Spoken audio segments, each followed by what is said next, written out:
मझी नई रे फसी रही युवक को हेलिकॉप्टर जुगे सुरक्षित भावे उद्धार करा जाइछि।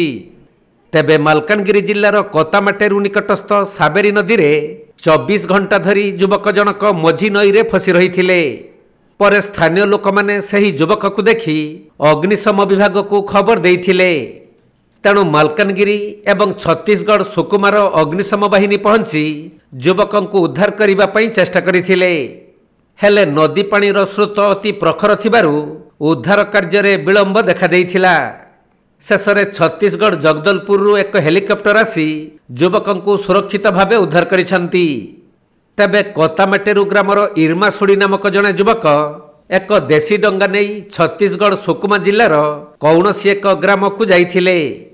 हेले फेरिबा समय रे हठात पानीर स्रोत बढ़ी जिबारु डंगाटी मझी नई रे भारसाम्य हराई बुड़ी जाइथिला।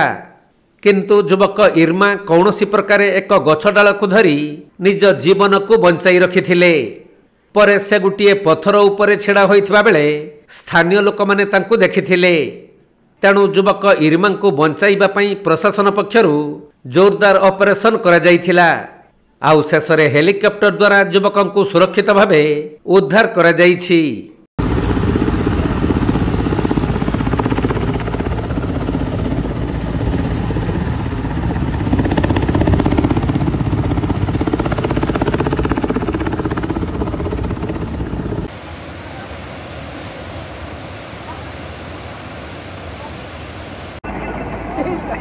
मालकानगिरी जिल्लारू संतोष कुमार पंडा रिपोर्ट, कोणार्क लाइव।